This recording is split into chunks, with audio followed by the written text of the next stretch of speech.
বাংলাদেশকে সার্কাসের দেশ বললেই চলে। এখানে প্রতিদিন নতুন নতুন কোনো না কোনো কাহিনী হতেই থাকে। শুরুটা হয়েছিল কোটা আন্দোলন থেকে, সেটা এখনো চলছে আর চলতেই থাকবে। দেশ স্বাধীন হতে না হতেই ডাকাতের উৎপাত শুরু হয়ে গেল, যদিও এই স্বাধীন দেশের শুরুটাই হয়েছিল গণভবন লুটপাটের মাধ্যমে। তো ডাকাতদের কি দোষ? দেশ স্বাধীন হয়েছে, এখন তারাও তো স্বাধীন, তাই তারাও স্বাধীন দেশে তাদের নিজেদের উদযাপনের জন্য ডাকাতি করতে বের হয়ে পড়েছিল। তারপরে শুরু হলো নতুন কাহিনী। সাধারণ জনগণ রাত জেগে ডাকাত পাহারা দিচ্ছিল। কোথায় ডাকাতরা সাধারণ মানুষদের পাহারা দিবে তা না, সাধারণ মানুষ রাত জেগে রাস্তায় পার্টি করে, পিকনিক করে, কারাওকেতে গান গেয়ে ডাকাত পাহারা দিচ্ছিল। আবার কেউ কেউ তো অডি, বিএমডাব্লিউ, জার্মান শেফার্ড নিয়ে ডাকাত ধরছিল। আবার কোথায় যেন দেখেছিলাম ডাকাত আসা উপলক্ষে দোয়া মাহফিল করা হচ্ছিল। ভাই, ডাকাত পড়েছে, কেউ মারা যায়নি, দোয়া মাহফিল কেন? তারপর আবার ছাত্ররা এই ডাকাতদের ধরে ধরে গান গাওয়াচ্ছিল, নাচাচ্ছিল, মানে যা খুশি তাই। একটা ভিডিওতে দেখেছিলাম উত্তরাতে এক মোবাইল চোর ধরা পড়ে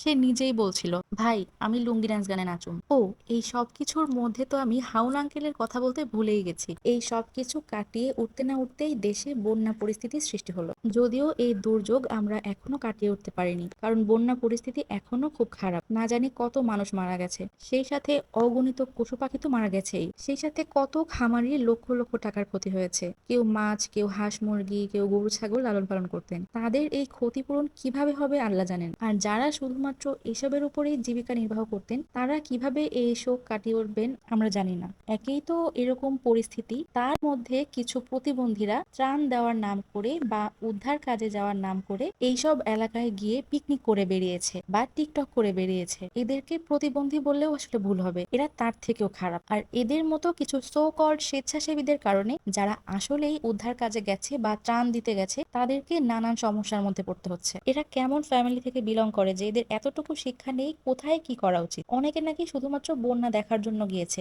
না তারা কোনো উদ্ধার কাজে গিয়েছে, না তারা কোনো প্রকার ত্রাণ নিয়ে গিয়েছে। মানে বাংলাদেশের সবখানেই বিনোদন। খোঁজ নিয়ে দেখবেন এরা হয়তো বন্যার্তদের সাহায্যের জন্য এক পয়সাও অনুদান দেয়নি। আবার একদল সিন্ডিকেট ব্যবসায়ীরা তো এই ক্রান্তিকালে সকল জিনিসপত্রের দামও বাড়িয়ে দিয়েছে। এরা যদি শুনে কালকে কেয়ামত হবে, তাহলে হয়তো এরা কাফনের কাপড় দামও বাড়িয়ে দিবে। যাই হোক, আল্লাহ তাআলা এদেরকে হিদায়াত দান করুক। আর আমরা যারা বন্যার্তদের সাহায্য করতে চাই, আমরা কিন্তু চাইলেই বিভিন্ন ফাউন্ডেশন যারা বন্যার্তদের সাহায্যের জন্য কাজ করে যাচ্ছে, তাদের মাধ্যমে কিন্তু আমরা বন্যার্তদের সাহায্য করতে পারি। আমার জানা মতে আস সুন্নাহ ফাউন্ডেশন হচ্ছে সবচেয়ে বড় সংস্থা যারা বন্যার্তদের সাহায্যের জন্য কাজ করে যাচ্ছে। আমরা চাইলেই কিন্তু আস সুন্নাহ ফাউন্ডেশনের মাধ্যমে অনুদান পাঠাতে পারি, অথবা আপনারা চাইলে কিন্তু আপনাদের পছন্দ মতো রিলায়েবল যে কোনো ফাউন্ডেশনের মাধ্যমেই অনুদান পাঠাতে পারেন। মানুষ মানুষের জন্য, আমাদের সবারই উচিত অন্যের বিপদে তাদের পাশে গিয়ে দাঁড়ানো। তাই চলেন আমরা সবাই চেষ্টা করি যে যার জায়গা থেকে সাধ্যমতো সাহায্য করতে। আজকের ভিডিওটা এই পর্যন্তই, দেখা হবে পরের কোনো ভিডিওতে। সেই পর্যন্ত আল্লাহ হাফেজ।